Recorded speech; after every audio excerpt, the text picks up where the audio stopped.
Ya estamos ahora en vivo. Un ratito. Vamos lá. Hola, A mis mi amigos, seguido, buenas noches. Que primeiro hablo um pouquinho em português.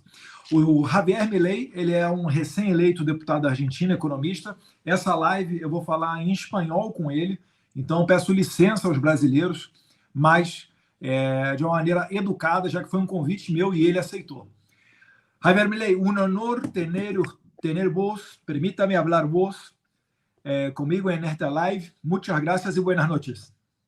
¿qué tal, Eduardo, querido? Es un gusto enorme tener la posibilidad de estar haciendo este vivo contigo. La verdad es que me siento honrado y muy feliz por este intercambio que vamos a tener en el día de hoy.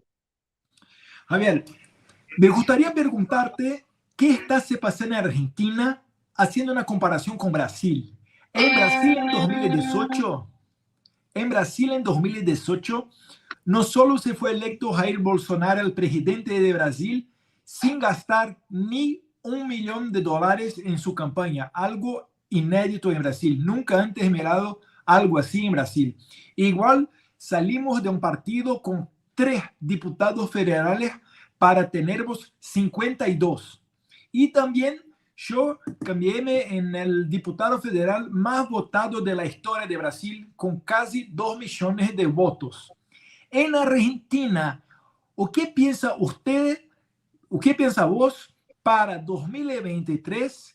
Y también, por favor, podría hablar un poquito de cómo se fueron las elecciones del año pasado, cuando vos, por la primera vez, se candidató y se fue elegido diputado federal nacional.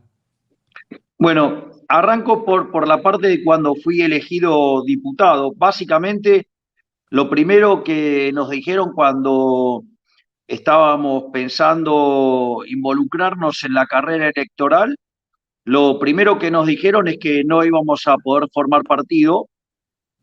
La realidad es que terminamos con 3 partidos en una alianza. El Partido Libertario además tenía el permiso provisorio para participar, por lo tanto, de una u otra manera hubiéramos participado, ¿sí? Y además teníamos 17 agrupaciones que acompañaban lo que llamamos la Libertad Avanza, es decir, la estructura con la cual nosotros hemos decidido competir en la capital federal. Obviamente que una vez que logramos tener una estructura jurídica que nos permitiera competir, en ese contexto empezaron a decir que no íbamos a poder pasar el mínimo de voto de las PASO, que es en torno al 2%, o sea, por lo tanto decían que ni siquiera competir en serio, que íbamos a quedar en algo testimonial y que no iba a pasar las PASO. Y bueno, no solo que pasamos las PASO, sino que además nos decían después que no íbamos a poder superar al voto en blanco, después nos dijeron que no íbamos a poder superar al voto de la izquierda, y después dijeron que prácticamente era un milagro si llegábamos a tener un registro del orden del 6-7%, con lo cual casi quedaban por descontado que en el mejor de los mundos íbamos a tener un único legislador porteño y que no íbamos a llegar a tener un diputado nacional. La realidad es que al final, cuando fuimos a las PASO, terminamos sacando 13% de los votos.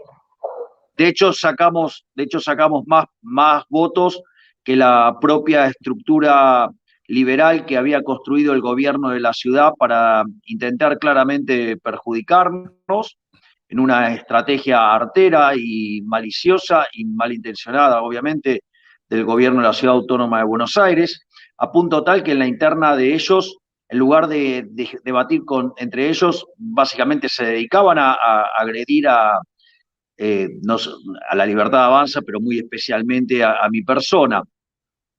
Y después y bueno, lo interesante fue que aún, digamos, con esa estructura que armaron artificialmente y que los que estaban en esa lista originalmente no sumaban más que el 2% de los votos, ¿sí? Terminaron, aún con todo el apoyo de la estructura y todo lo que hicieron, sacaron menos votos que nosotros, ¿no?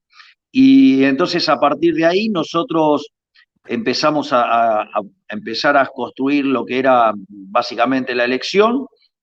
Terminamos sacando 17% de los votos, eso implicó que tuvimos la posibilidad de ingresar a la Cámara de Diputados, Victoria Villarruel y yo. Estuvimos muy cerca de concretar la, la llegada de un tercer diputado nacional y conseguimos que 5 legisladores porteños se sumaran a la Cámara. Y bueno, entonces ahí empezaron a operar con que, bueno, iban a tratar de diluirnos en la Cámara de Diputados, de invisibilizarnos.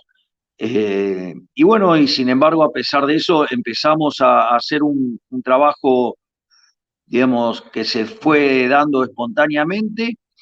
Creo que hubo un evento que generó un disparo de adhesiones que tiene que ver con el caso de lo que ha sido el sorteo de la dieta, que era una de las promesas de campaña. Hoy, por ejemplo, en dicho sorteo ya hay 2,5 millones de personas anotadas, o sea, todos los meses nosotros vamos sorteando lo que es mi dieta, o sea, mi sueldo como diputado, incluido además los gastos, porque hay gastos de traslado, viáticos y todo ese que se llaman movilidad, y también lo ponemos a disposición de la gente, digamos, en este sorteo. Y El la verdad es primero que que también ganó se fue un kirchnerista, ¿cierto? el primero que lo ganó fue un kirchnerista, efectivamente. Fue una muy, muy linda experiencia porque básicamente lo que decía este muchacho era que por lo menos, o sea, si bien él no me había votado, o sea, no adhería a las ideas de la libertad, Sí. él lo que sí mencionó es que valoraba el hecho de que un político había hecho una promesa y la había cumplido. Y nosotros a lo largo desde que estoy en la Cámara de Diputados, hemos sorteado todos los meses el sueldo, o sea, la dieta. Este mes obviamente lo vamos a volver a hacer y vamos a seguir haciéndolo hasta que yo siga estando en la Cámara de Diputados.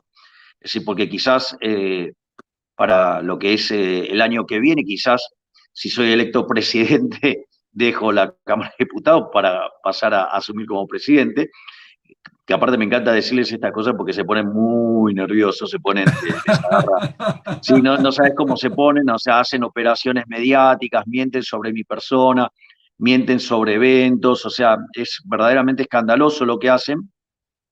Pero al margen de ello, la verdad es que empezamos a tener un crecimiento muy importante. Hoy, básicamente, lo que estarían mostrando las encuestas que andan dando vuelta, primero es que estamos en condiciones de entrar al balotaje, o sea, en una segunda vuelta, y la realidad es que si ingresamos a la segunda vuelta, estamos convencidos de que vamos a llegar a ganar las elecciones, o sea, voy a ser el próximo presidente de la Argentina.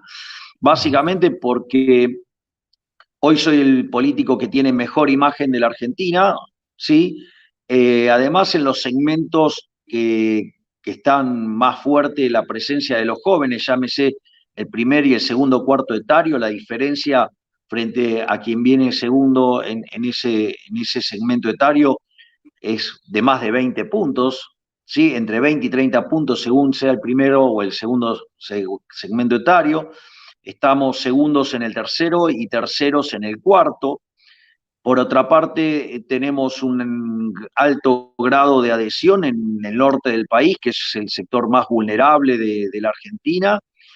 Y bueno, y nosotros hemos, de hecho, cuando fue la elección de la capital federal, nosotros tuvimos las mejores performances y desempeño en lo que son los barrios más vulnerables. Y te imaginarás que a partir de esto, la casta política empezó a decir que empezó a menospreciar el trabajo que nosotros hacemos, a decir que esto es solamente un enojo, y lo que no se dan cuenta es que ya van casi 39 años que están en el poder, casi 40, hay personas que han estado 15, 20, 30 años en el poder y que no han hecho nada por mejorar la vida de los argentinos, sino todo lo contrario, los argentinos estamos cada vez peor, básicamente los únicos que progresan son los políticos, y la realidad es que eso en el sector privado no podría pasar. Si vos en el sector privado durante 6 meses haces las cosas mal, sos despedido.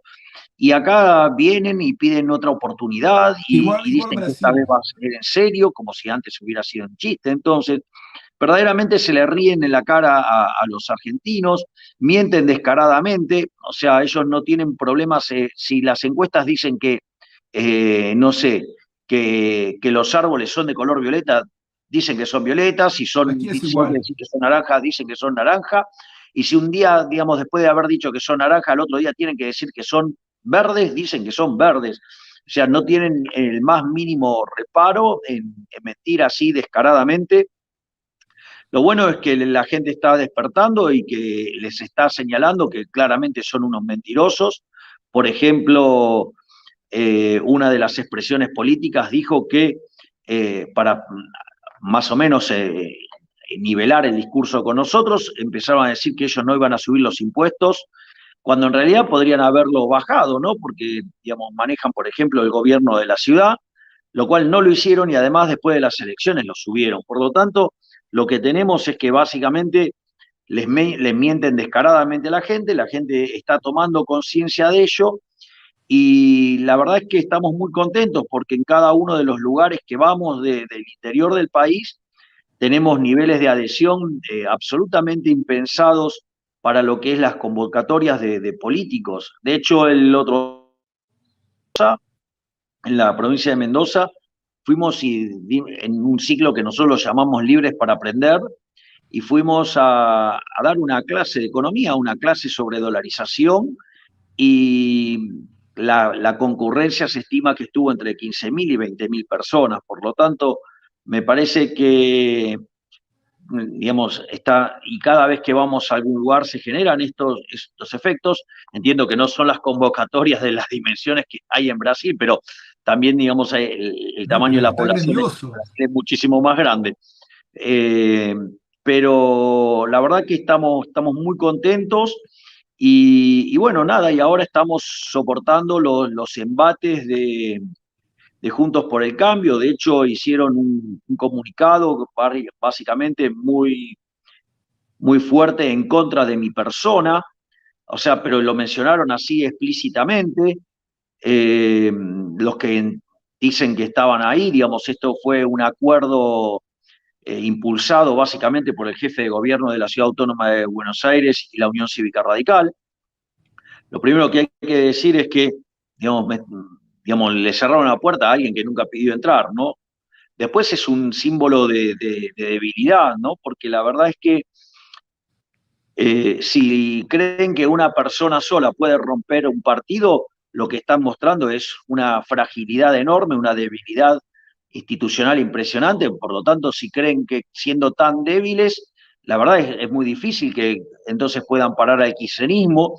Y de hecho, entonces, o Sí. ellos son muy débiles o yo soy muy poderoso, y la verdad que si soy tan poderoso no me enteré. Después hay algo que es Es que muy interesante, ellos porque tienen ellos, miedo de quien habla la verdad.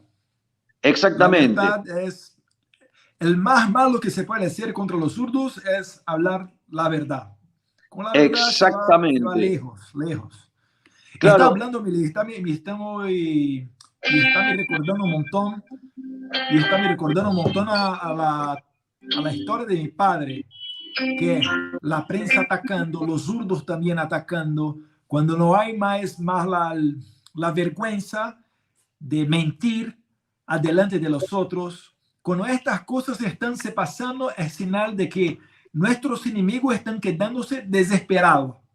Porque no sabe más o qué hacer para acabar con usted. No sabe si te ignoran, se dejan de lado, o entonces empiezan a atacarte para decir que es... Aquí en Brasil se pasó un montón, que somos racistas, nazistas, fascistas, bueno, misóginos, sexistas, todo esto, de y no hecho, adelantó de nada. te cuento, Eduardo, que por ejemplo, bueno, al margen de que lo que se transmite desde ese comunicado es que verdaderamente no quieren que compita, porque evidentemente les molesta si estoy adentro, les molesta si estoy afuera, en realidad lo que les molesta es que verdaderamente compita. la verdad que esa actitud no es muy propia del sistema democrático, porque yo estoy compitiendo con las reglas del sistema democrático. Además usan términos que son muy denigrantes para los seres humanos, porque dicen que yo les voto, les robo los votos a ellos, como si ellos fueran los dueños de las personas. O sea, parece que no se enteraron que en Argentina, en la Asamblea de 1813, abolió la esclavitud y que claramente no somos esclavos de los políticos, pero ellos evidentemente creen que son los dueños de la gente, lo cual también muestra algo muy, muy autoritario, ¿sí? Muy denigrante para las personas, pero también, o sea, y como vos bien dices, Eduardo, obviamente hay todos tipos de ataque, es decir, dicen, bueno, de hecho, durante lo que fue el proceso electoral, una de las facciones que tenía dentro Juntos por el Cambio se dedicaba a agredirme y a tildarme de nazi, ¿sí? Lo cual además en Argentina es un delito porque implica una banalización del holocausto, que implica además desconocer que Argentina es uno de los 50 países que firmó el IRJA, y eso además, o sea, lo hicieron con la complicidad, por ejemplo, de algunos periodistas, comunicadores, donde yo, por ejemplo, en este momento estoy en juicio con 5 periodistas por banalizar el holocausto. O sea, yo no los demando básicamente por las aberraciones que dijeron sobre mi persona, sino que los demando por banalizar el holocausto, lo cual es gravísimo, más allá de la agresión sobre mi persona. Ese tipo de agresiones han continuado, o sea, de hecho, mirá, te cuento, algo que me pasó hace una semana, un día domingo estoy dando una entrevista para obviamente un medio muy afín al gobierno de la ciudad de Buenos Aires, y nada, entonces me empiezan a hacer una nota extremadamente agresiva, donde todo el tiempo me estaban provocando, agrediendo, y de hecho se enojaban porque yo no me enojaba, entonces me recriminaban que no me enojaba, entonces me hablaban, bueno, pero usted antes se enojaba, y entonces me empezaban a recriminar sobre cosas que habían pasado en el pasado, sin, digamos, contextualizar por qué pasaron las cosas que pasaron en el pasado. Eh, y después, vos sabés que 3 días después me hicieron una nota idénticamente igual, con las mismas preguntas, con el mismo tipo de agresión. Es decir, que hasta, digamos, o sea, lo que uno se da cuenta es que había una bajada de línea para hacer, digamos, el mismo tipo de preguntas, el mismo tipo de provocaciones y el mismo tipo de agresiones. Y la realidad, digo, yo también esto lo conté y me gustaría contarlo ahora para que la gente lo sepa. En general se suele perseguirme y atacarme por lo que pasaba cuando yo iba a un ciclo que se llamaba Intratables. La realidad es que durante ese ciclo, cuando yo empecé a hablar de liberalismo, en Argentina decir que uno era liberal era una mala palabra. O sea, literalmente, entonces me encontraba en paneles discutiendo con 10, 15 personas. Además, los kirchneristas tienen una metodología de ensuciar los debates que consta básicamente en hablar cuando uno está hablando. Básicamente lo que hacían era hablar entre 4 y 5 personas arriba mío. Por lo tanto, la única forma que yo tenía de poder seguir el hilo y escucharme a mí mismo era subir el tono de voz. Y obviamente otra cosa que hacían desde la producción, y esto a mí me consta porque una de las personas que fue panelista de ese programa, muy amigo mío, un abogado muy amigo mío, eso para que, digamos, o sea, los que están escuchando, digamos, si alguien escucha, que sepan que estoy pasando un dato verdadero, ¿sí? Y entonces, por ejemplo, mi amigo renunció porque una de las cosas que hacían, me llevaban al programa, me hacían agredir, ¿sí? Y entonces, y después de agredirme durante un buen rato y de hacerme todo tipo de atrocidades, claro, obviamente en algún momento reaccionaba, y después el canal se dedicaba durante todo el día a transmitir mis reacciones.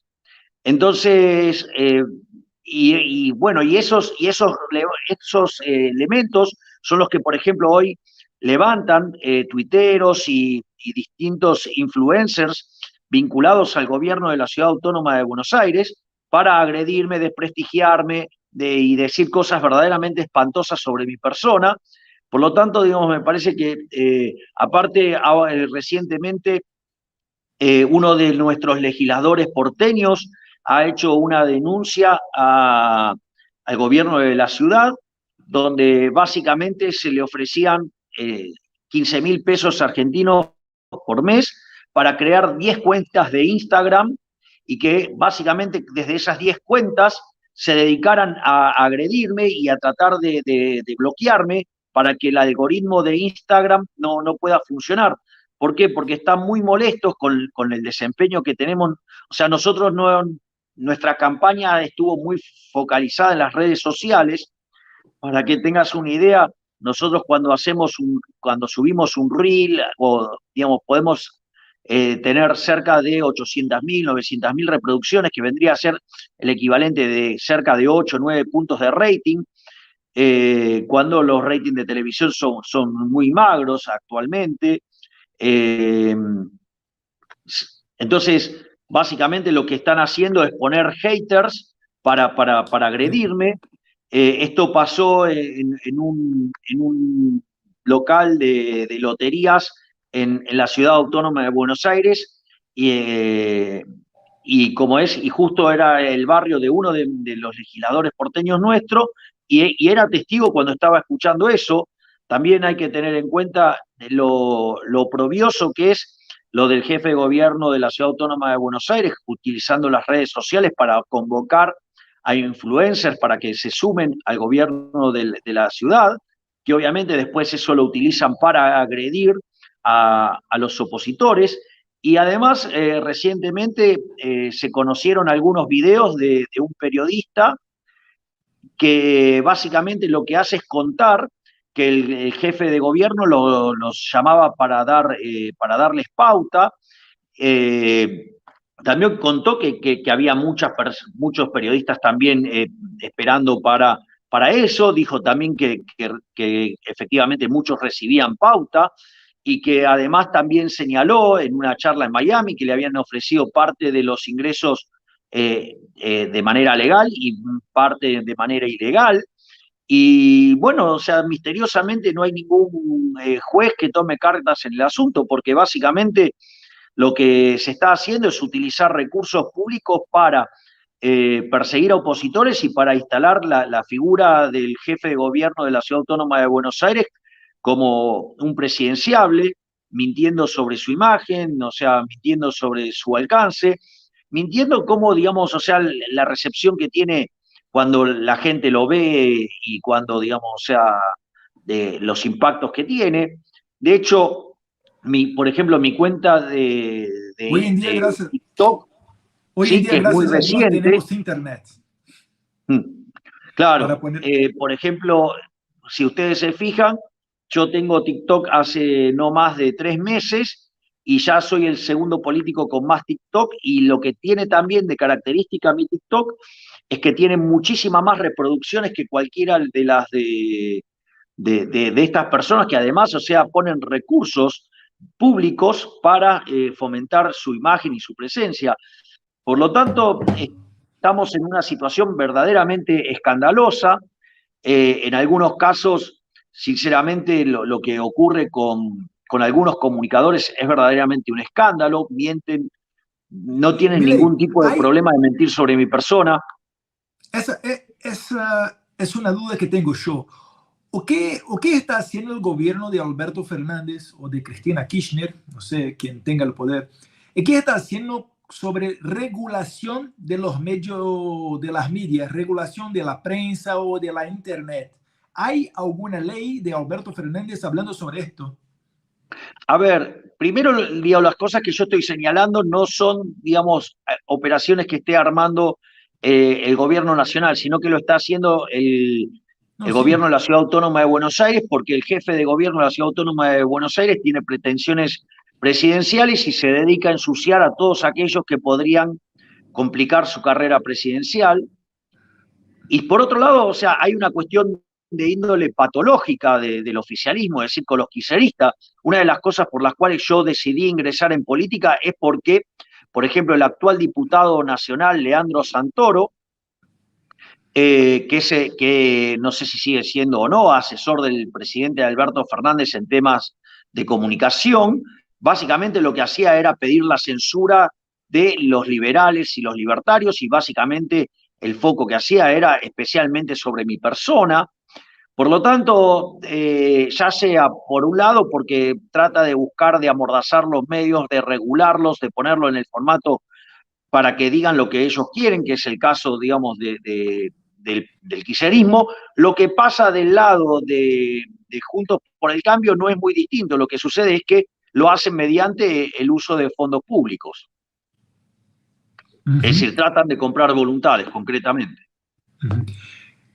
Milei, me gustaría de poner aquí un video de 1 minuto y medio que habla un poquito de la historia de Argentina, que se fue producido por una empresa brasileña llamada Brasil Paralelo. Y está muy bueno, disponible gratuitamente en YouTube. A ver.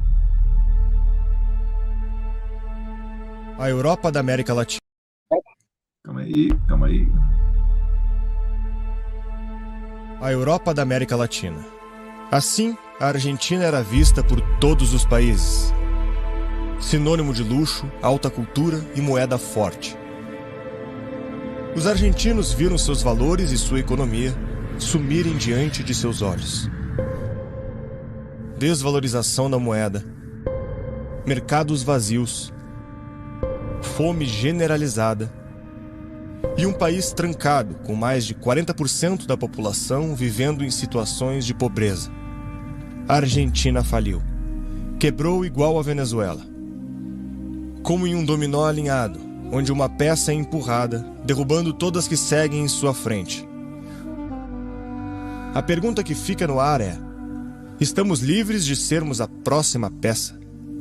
Por mais que tenhamos ouvido pouco sobre o assunto, a jornada do Brasil e da Argentina é mais semelhante do que muitos imaginam. A Argentina do século XXI não parece em nada com seu passado glorioso, mas é apenas um retrato de suas escolhas. E a história de nossos vizinhos não é tão diferente da nossa. Com longa instabilidade política no século XX, eles enfrentaram golpes de Estado e ditaduras. Com uma crise econômica aguda, a hiperinflação e a ressaca dos militares abriu espaço para uma hegemonia cultural de esquerda que segurou o poder por décadas. E quando tudo parecia perdido, o povo depositou a esperança em um novo presidente, que seria a antítese para enfrentar o poder até então estabelecido. Só que o plano fracassou.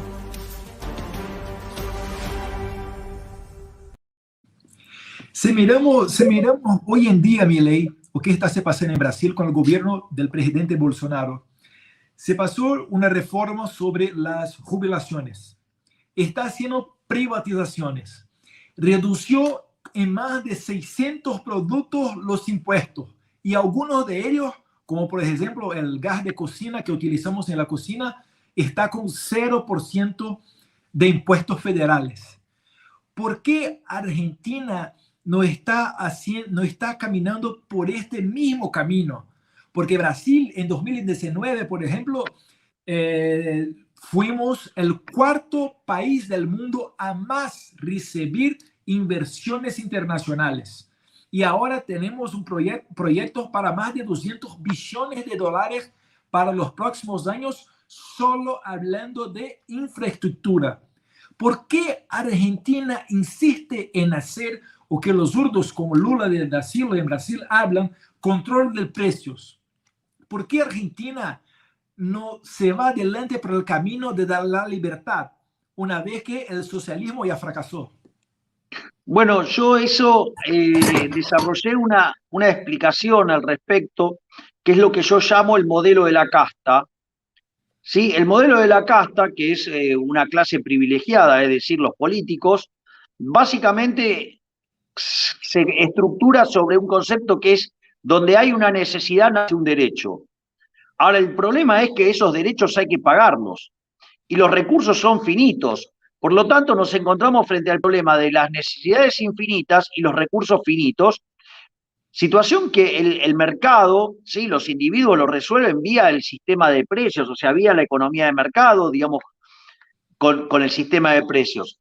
En cambio, el Estado lo resuelve por la vía violenta, que es vía el gasto público, que para hacer ese gasto público redistributivo, básicamente necesita antes robarle ese dinero a alguien, que son los impuestos. En ese contexto, ¿sí? Lo que se genera son situaciones de, digamos, como las necesidades son infinitas, siempre hay que se está clamando por un nuevo derecho, y eso se manifiesta en una nueva crisis fiscal. Entonces, primero, digamos, cuando uno, digamos, o sea, lo primero que hacen los políticos es recurrir al endeudamiento. Algo profundamente inmoral, porque quiere decir que la fiesta de hoy la estaría pagando nuestros hijos, nuestros nietos, aquellos que no votaron y gente que no nació, con lo cual es profundamente inmoral, pero claramente en algún momento el financiamiento se corta y entonces aparece la crisis de deuda. Básicamente en ese contexto Argentina, de hecho, es el defolteador serial más importante de la historia moderna. Hemos superado a Ecuador y vamos camino a volver a repetir esta mala historia. La otra, una vez que se quedan sin financiamiento de deuda, los políticos recurren a lo que es el financiamiento monetario. En ese contexto, Argentina le quitó 13 ceros a la moneda, tuvo 2 hiperinflaciones sin guerra, básicamente destrozó 5 signos monetarios. Argentina vive en una continua inflación creciente, por lo tanto, o sea, eso se manifiesta en un impacto negativo sobre el crecimiento económico. De hecho, cuando uno toma el impacto sobre el crecimiento económico, cada vez que la tasa de inflación parece del 20%, el crecimiento cae en 1,58, es decir, que eso corregido en la historia argentina implicaría que Argentina debería tener un PBI per cápita como el de Estados Unidos, y al mismo tiempo, ¿sí?, golpea entre 25 y 30 veces más fuerte y sobre los sectores más vulnerables. Pero no solo eso, cuando ya no tampoco pueden recurrir a la emisión monetaria, terminan haciendo ajustes fiscales donde básicamente lo que hacen es cobrar impuestos y de esa manera también, digamos, es una suerte de confiscación, porque, por ejemplo, una empresa que venía ganando determinada cantidad de plata y ahora le suben los impuestos, ahora gana menos y consecuentemente el valor de esa empresa es mucho menor, es decir, hay una clara expropiación. Entonces, eso es lo que termina haciendo es que el país se termine hundiendo, que no genere crecimiento. De hecho, Argentina entró al siglo XX, como muy bien muestra el video, o sea, Argentina era el país más rico del mundo cuando ingresó al siglo XX. Hoy Argentina es 70 al tipo de cambio oficial y 130 al tipo de cambio paralelo. Argentina desde el inicio del siglo XX hasta hoy tuvo básicamente 17 crisis, donde 15 de estas fueron de origen fiscal. A partir de la segunda mitad del siglo XX, Argentina la mitad del tiempo vive en recesión. Por lo tanto, digamos, o sea, estamos frente a un caso verdaderamente escandaloso. Es más, es muy escandaloso el tema de la pobreza y la indigencia. En Argentina, el 10% de la población no le alcanza para comer. Es decir, que estamos hablando cerca de 4,5 millones de personas, 5 millones de personas, que no les alcanza para comer, pero la realidad es que Argentina produce alimentos para 400 millones de seres humanos y con la presión que hay en el campo, que es del 60%, básicamente el Estado se lleva el alimento de 240 millones de seres humanos y no puede ser que en Argentina, ¿sí?, 5 millones de personas no puedan comer. Es decir, y eso, digamos, también tiene consecuencias en términos de pobreza. La pobreza hoy estaría ya por encima del 40%, después de tener 2 índices de inflación, digamos, que van a ser muy fuertes, o sea, fue muy fuerte el del mes pasado, y se espera que lo que corresponde al mes de abril también sea muy fuerte. Por lo tanto, en este sentido, Argentina es un modelo que lo que hace es generar multiplicidad de pobres, o sea, multiplica pobres todo el tiempo, y los únicos que progresan acá en Argentina son los políticos. Una de las cosas que más irritó a la casta política, motivo por el cual intentaron medios para hacerme echar de la Cámara de Diputados, o también en algún momento hablaron de impulsar proyectos para limitar lo que yo hacía. Básicamente, una de las cosas que se mostró es que un diputado, que es un representante del pueblo, no solo que gana más que el individuo promedio, sino que gana mucho más que el individuo mediano, que es, por las características de la función de distribución del ingreso, el nivel mediano está, digamos, es una log normal, un H cuadrado. Eso significa que el nivel del ingreso mediano está por debajo del promedio, y aún así, siendo que los diputados ganan tanto más que el individuo mediano, ¿sí?, está claro que el nivel de vida que llevan no está acorde a lo que ganan. Por lo tanto, digamos, una de las cosas que sucedió con el sorteo de la dieta es dejar en evidencia que los políticos argentinos, al menos los que se quejaron tan fuertemente del sorteo de mi dieta, está claro que son unos corruptos y unos ladrones, porque evidentemente lo que estoy haciendo es dejarlos en evidencia. Perfectamente. Mira, hablando de esto, de los ganaderos y de los hacienderos, estos son tipos de personas que apoyan un montón al presidente Bolsonaro. Pero en Argentina hay noticias que llegan a Brasil como esta. Primero que si se nota la fecha, poco a poco se van saliendo noticias como esta. Empezó desde arriba. Gobierno de Argentina prohíbe exportaciones de carnes durante un mes.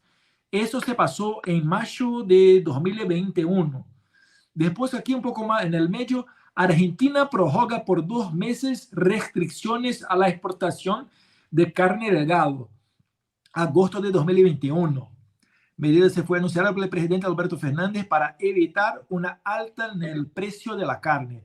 Y por último tenemos Argentina mantiene suspensión de exportación de tipos de carne hasta el final de 2023.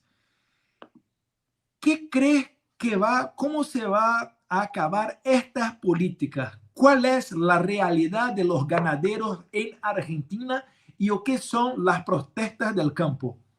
Bueno, básicamente el campo argentino está siendo directamente robado por el Estado, la presión fiscal verdaderamente es escandalosa, todo lo que se le saca de dinero al campo es enorme, además habiendo tipo de cambio oficial que tiene una brecha, hay una brecha del 100% respecto de lo que es el paralelo, eso también genera una profunda pérdida, hay retenciones, o sea, hay impuestos especiales, ya de por sí es un sector, lo que tiene que ver con el sector agropecuario, ¿sí? Que básicamente lo castigan muy fuertemente. Pero no solo eso, hay una cuestión adicional ahí, y es que porque, ¿qué es lo que pasa? Al haber inflación y los argentinos consumir mucha carne, entonces creen que la forma de bajar la inflación es controlando el precio de la carne. La realidad es que cuando controlan precios, eso es equivalente a una expropiación, sí, es un cercenamiento de las libertades individuales, es un ataque a la propiedad privada, consecuentemente eso es un robo. El gobierno siempre tiene a mano una amenaza que es la ley de abastecimiento, ¿sí? Que es obligar a los productores a producir al precio que se le da la gana al Estado.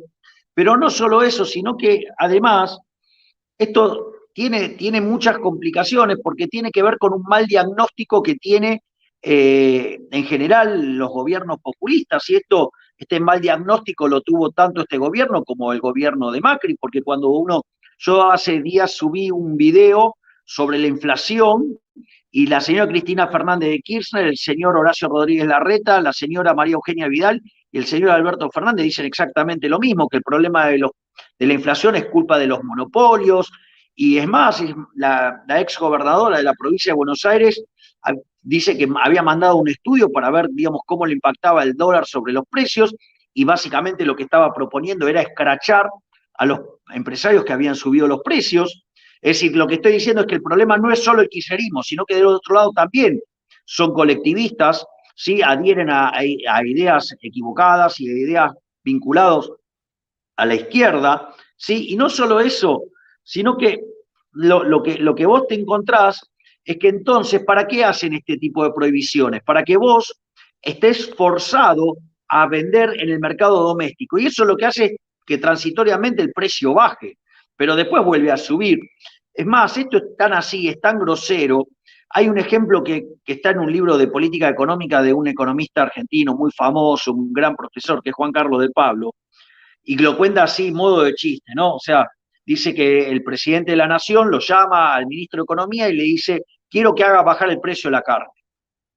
Le dice, bueno, pero, ok, ¿y qué está dispuesto a hacer? Lo que sea. Digo, estoy dispuesto a hacer lo que sea con tal de que baje el precio de la carne. Y en ese contexto lo que dice es que a partir de mañana, después de las 24 horas, ¿sí? A todo aquel carnicero que se le encuentre, ¿sí? Carne en la carnicería va a ser degollado en la Plaza de Mayo. Entonces, claramente, todo el mundo empieza a vender la carne, el precio de la carne baja fuertemente. Obviamente, frente a semejante baja del precio de la carne, todo el mundo lleva en andas al ministro de Economía, porque había hecho que de repente, hasta en algunos momentos, en algunos lugares, ¿sí? Sobre todo cerca de la hora de que empezaba a trabajar el decreto, o sea, había llegado a cero el precio. Entonces, digamos, era un héroe nacional. Ahora, ¿cuál fue el problema? Que cuando fueron al otro día a la carnicería no había más carne, con lo cual terminaron colgando al ministro de Economía.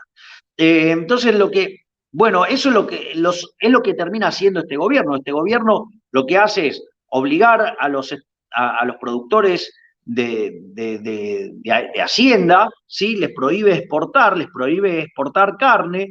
Entonces, ¿qué es lo que pasa? Al no poder exportar carne, la tienen que liquidar en el mercado local.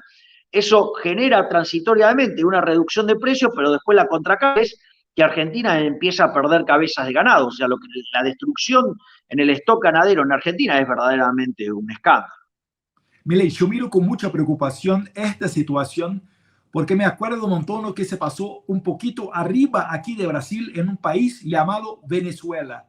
¿Vos miras similitud? ¿Crees que Argentina puede un día ser la nueva Venezuela? Porque hay personas en Brasil que ya empiezan a hablar algo de esto. Bueno, si tú te fijas, Eduardo, o sea, es como que Argentina es como que va siguiendo los pasos de Venezuela, pero un poco más tarde. Y eso no es un escenario desatinado, porque es más, cuando vino el gobierno del presidente Macri, en lugar de hacer las reformas pro mercado y hacer lo que había que hacer, en realidad o sea, terminó siendo contaminado por los socialistas que formaban parte de su coalición. Pensemos que en Cambiemos, sí, que así se llamaba el gobierno de Macri, sí tenía dentro del gobierno a la Unión Cívica Radical, que son parte a lo que se llama la coalición cívica, que básicamente es un desprendimiento del Partido Radical por izquierda, ¿sí? Cuya líder hacía campaña con los personajes más extremos de la izquierda de aquel momento en Argentina. Y no solo eso, sino que además, otra cosa que se ve es que en Juntos por el Cambio también hay una parte de lo que es de esa alianza que tiene que ver con el partido de Macri, que se llama PRO. Hay una parte que yo lo llamo las palomitas tibias de Juntos por el Cambio, que son Larreta, Vidal, Santilli, o sea, que son personajes que son verdaderamente de perfil socialista. De hecho, hay declaraciones, por ejemplo, del propio Santilli diciendo que el modelo es Lula. ¿Sí? Claro, o digamos la señora Vidal diciendo mi modelo es Evita Perón. O sea, decir Lula es el mismo que Alberto Fernández, que Cristina Kirchner. Lula está hablando de cambiar Argentina, hacer la regulación de la prensa, control de los precios y todo esto. Y es igual que está pasando en Argentina. Eso, digamos, el ala que está dominando en lo que es hoy se llama Juntos por el Cambio, justamente tienen esas ideas. Es decir, Larreta está más cerca de Cristina, ¿sí?, que del propio Macri, que además, o sea, como no le puso el suficiente nivel de convicción en avanzar en las reformas pro mercado, terminó fracasando y nos volvió a traer el kirchnerismo.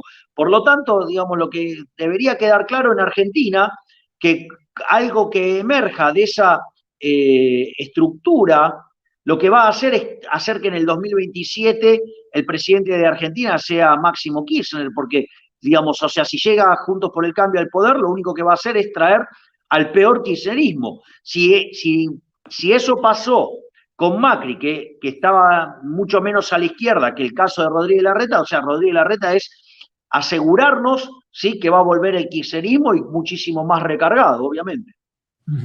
Milei, estamos llegando casi al final de esta transmisión live y me gustaría hablar un poquito de esto, de la prensa hablando de la posibilidad de tenermos Milei presidente en 2023. Primero me voy a hacerte una pregunta muy sensible y después te cuento la experiencia del presidente Bolsonaro. si Javier Milei fuera el presidente de Argentina, ¿cómo haría para gobernar? Mirando que, por ejemplo, Macri se fue el primer presidente después de 70 años que no es peronista y consiguió al menos tener 4 años adelante de la presidencia. ¿Cómo sería una gobernabilidad de un presidente Milei con un Congreso peronista? Bueno, en principio te diría, Eduardo, que no sería un problema el peronismo, porque cuando Macri ganó, sí, el peronismo durante su primer año le votó todo lo que él había pedido. Es decir, es falso esa victimización que hace Juntos por el Cambio, que no lo dejaron gobernar. En realidad eso es mentira.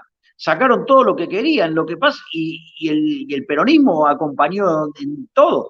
Te diría que lo más problemático son justamente los diputados y los legisladores y senadores de Juntos por el Cambio, porque ellos son los que dicen que si yo llego al poder, o sea, básicamente lo que están diciendo es que van a sabotear mis reformas de mercado. Es decir, ellos dicen que van a hacer reformas pro mercado, pero que si las hago yo, esas reformas pro mercado, ellos las van a sabotear, no las van a acompañar. Entonces, la realidad es que me parece que esto alerta fuertemente a la población que Juntos por el Cambio, básicamente, no le importa el bienestar de los argentinos, no le importa si se hacen o no las reformas pro mercado, lo que importa es si las hacen ellos o no, y si no las hacen ellos las van a bloquear. A mí me parece verdaderamente preocupante. Después hay otro tema que, por ejemplo, que yo vengo proponiendo, que es la eliminación del Banco Central, y una de las cosas interesantes, digamos, obviamente que un legislador, digamos, evidentemente que tiene continuamente problemas en términos técnicos de cómo funciona el sistema, dijo que yo no podía, yo lo que estoy proponiendo es una consulta popular. Entonces, si la gente, y yo sí lo puedo hacer como presidente, puedo hacer una consulta popular y a ver si la gente quiere o no, digamos, eliminar el Banco Central, sin terminar con el peso. Entonces, en ese contexto, si los diputados y los senadores, ya sea del peronismo o los de Juntos por el Cambio, no quieren acompañar una reforma que sería tan buena para la población, pero que obviamente limitaría el robo de los políticos. Pensemos que durante los últimos 2 años, con la emisión monetaria, el gobierno actual le robó a los argentinos 11 puntos del PBI. Obviamente, o sea, los políticos no quieren ceder ese robo.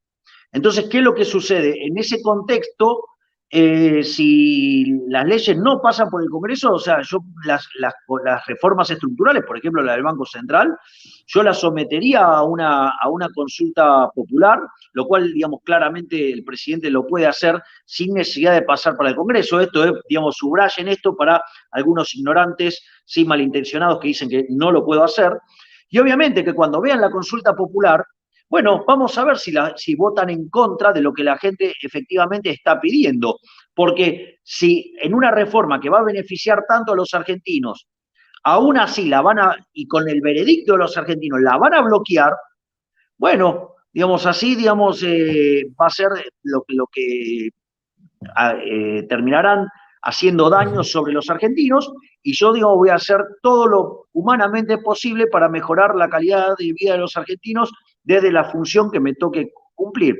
Entonces, la verdad es que a mí no me preocupa, o sea, yo no tengo ningún problema de exponer a la casta política cada vez que quiera robar a los argentinos. Así es que eso es lo que yo voy a hacer, voy a utilizar mecanismos que están dentro del sistema constitucional para dejar, digamos, para avanzar en las reformas que hay que hacer, porque acá hay una cosa muy importante, yo sé lo que hay que hacer, cómo hay que hacerlo, y además tengo la convicción, que es lo que no tienen el resto no, o sea, como en general, digamos, son tibios, son personas vinculadas a la política, digamos, tipos bastante oscuros y mediocres, entonces en general no avanzan en este tipo de cosas. Yo en ese sentido no tengo ninguna duda en lo que tengo que hacer y cómo lo voy a hacer, y tengo además la convicción, cosa que, por ejemplo, en el caso de Macri no se notaba que hubiera convicción, de hecho no la tenía.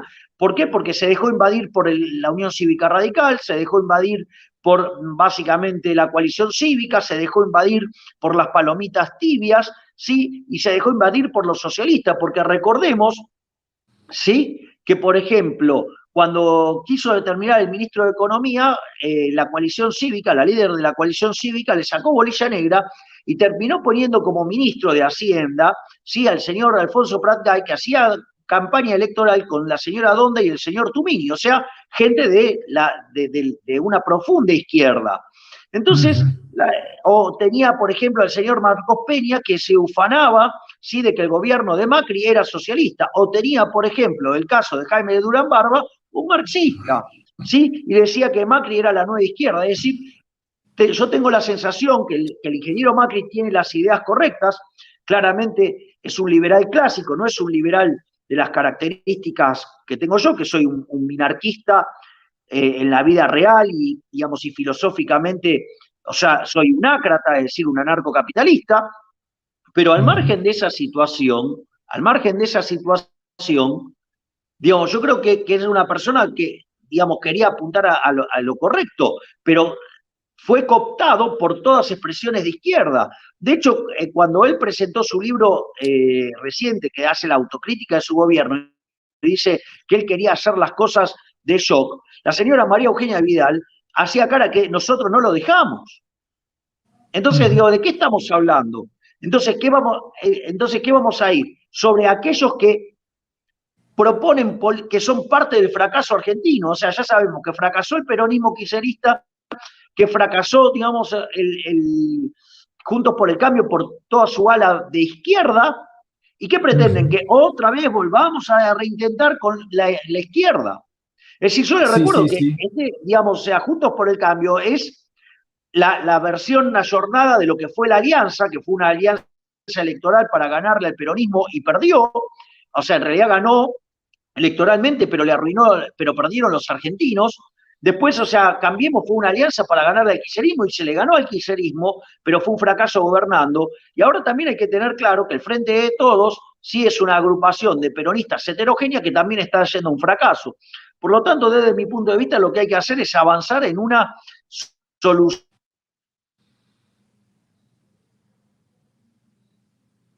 ¿Por qué?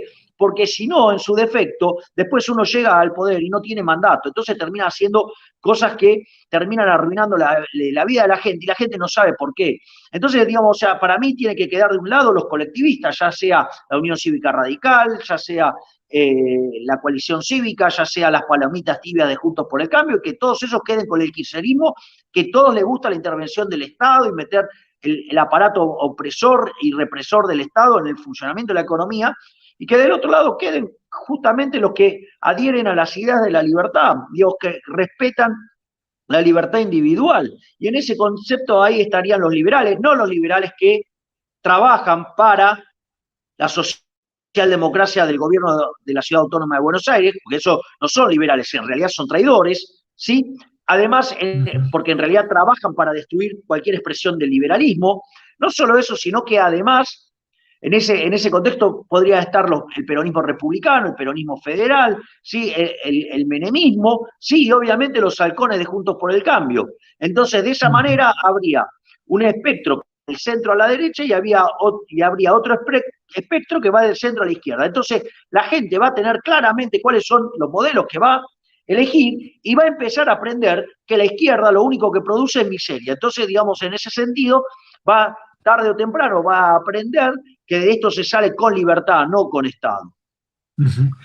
Esto, yo estoy acostumbrado a hablar que las personas que piensan que los zurdos, que la izquierda quiere hacer política normal, las personas que piensan con buen corazón, que están en una situación de normalidad democrática con la izquierda y empiezan a hacer política como esta, hecha por los presidentes que dejan a la izquierda adentrar en su gobierno, son personas que ignoran la guerra cultural, ignoran que la izquierda no les importa el bien de las personas, les importa el poder. Entonces no importa si hay hambre como pasa en Venezuela, les importa si tienen plata ellos. Entonces, exactamente, bueno, esa es la historia de todos los países socialistas. Venden un falso altruismo y en realidad lo que terminan generando es miseria en todos los lugares donde pisan. Sí, pero ¿qué son peor sí. ¿Qué estoy mirando de similitud de Argentina con Brasil? y que yo creo que hay una chance muy grande, Javier Milei, de que sea usted el próximo presidente de Argentina. Es que lo que está se pasando en Argentina es el mismo que se pasó en Brasil. Hay una crisis económica, hay problemas de corrupciones. Por ejemplo, Cristina Kirchner, hasta involucración con el asesinato de Alberto Nisman, hay la sospecha. Es un caso muy mal explicado. Y hay otra, es la Internet, la posibilidad de que las personas tengan sus propias opiniones, que no necesitan más, no hay más lo que llamamos en Brasil espiral del silencio, donde las personas miran la política por la televisión o por los grandes medios de comunicaciones y no hablan nada de las cosas que están se pasando en política. Y esos tres factores son los factores que permiten a personas, Milei, como vos, que inicialmente la prensa habla que es un loco, mira sus pelos, porque no se pueden hablar que son corruptos, y que llaman las cosas por sus nombres. Igualito se pasó con mi padre, es exactamente la misma cosa. Las mismas cosas. Los zurdos se van a poner un montón de procesos judiciales contra ustedes, pero al final la persona se van a mirar que está se pasando una injusticia y ojalá en 2023 Argentina tenga un nuevo camino, porque aquí en Brasil nosotros solo hablamos, mira cómo se puede un país tan rico como Argentina, que hace 100 años se fue casi que el número 1 del mundo en riqueza, está en una situación ahora que las personas están hablando que está más cerca de Venezuela do que de Estados Unidos. Entonces, yo miro mucha similitud y por último pregunto a usted, Milei. Yo miro a Bolsonaro como un conservador que caminó para el liberalismo clásico. Y usted, yo miro un liberal económico que se va dando pasos para, de acuerdo con las banderas conservadoras, como por ejemplo el tema de la... Bueno, digamos, a mí me definen como paleolibertario, porque en algunas cuestiones, digamos, por ejemplo, como yo estoy en contra del aborto, se me define como un conservador, lo cual es falso, pero es un problema de cómo definen las personas. O sea, yo no me puedo hacer cargo de la ignorancia de las personas. O que iba a preguntarme es si vos mira similitudes entre usted, Milei, y el presidente Bolsonaro. Sí, bueno, de hecho, digamos, es la idea de bajar los impuestos, de la idea de bajar el gasto público, y a mí hay algo que me parece muy interesante, es cortarle el financiamiento desde el primer día a la izquierda, para que no esté utilizando recursos públicos para contaminar a la población. Es decir, si quiere dar la batalla cultural, que la dé, yo no tengo problema, pero que la haga como lo hacen los demás, poniendo el cuerpo, no, digamos, robando el dinero de los pagadores de impuestos. Esto se pasó, Milei, antes de acabar. En Brasil teníamos como que hay un año en Brasil que pasaron de 500 invasiones de haciendas. Hay grupos organizados de izquierda que hacen invasiones en haciendas en Brasil. Hay años que se pasaron de 500. El primer año del gobierno Bolsonaro no fueron ni 10. ¿Por qué? Porque acabó esta cosa de financiamiento de organizaciones no gubernamentales y también el presidente Bolsonaro cambió las regulaciones sobre armas de fuego y ahora los hacienderos pueden caminar por toda su propiedad teniendo una arma, un fusil 5.56, una 12 o una pistola 9 milímetros. ¿Cómo es ese tema en Argentina? Hay invasiones de tierra también. Y bueno, de hecho en Argentina control de armas. Hay invasiones de tierra todo el tiempo, hay expropiaciones, hay avances sobre la propiedad privada todo el tiempo, hay casos que llegan a verdaderamente situaciones muy escandalosas, como ser el caso, digamos, de tierras en Neuquén, por ejemplo, con la comunidad mapuche. O sea, donde básicamente están reclamando terrenos que, digamos, obviamente que lo están haciendo justamente por una cuestión que tiene que ver con, saben que detrás debajo de esos suelos hay mucha riqueza y por eso, digamos, o sea, estos mapuches que son de dudoso origen, o sea, terminan avanzando sobre la propiedad y aparte cometiendo actos vandálicos y además muy violentos, ¿no? Entonces, lo que hay que tener en cuenta es que si por alguna cosa existe el Estado es básicamente para defender la vida y la propiedad y la libertad. Y entonces uno no puede estar dejando en manos de estos delincuentes la vida de sus compatriotas en caso de que decida involucrarse en un sistema con las características que tiene la Constitución argentina. Milei, muchas gracias. Estamos acabando aquí, llegamos a 1 hora de live. Muchas gracias. Y antes de acabar, me gustaría poner aquí, a ver, ¿dónde está? Un mensaje final. Cuando los hombres malos se juntan, los buenos deben asociarse también.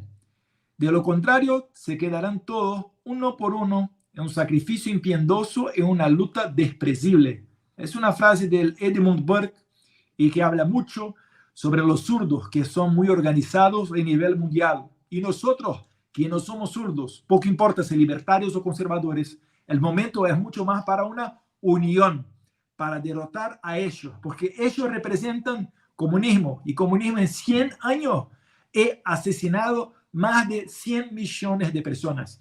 Esto es más do que todas las pandemias, todos los desastres naturales somados y ya registrados por los seres humanos. Muchas gracias, Milei. Gracias a ti, Eduardo, un gusto enorme, un placer enorme, un gran abrazo para ti y obviamente para toda tu familia y especialmente para tu padre. Gracias, Milei. Hasta luego. Suerte.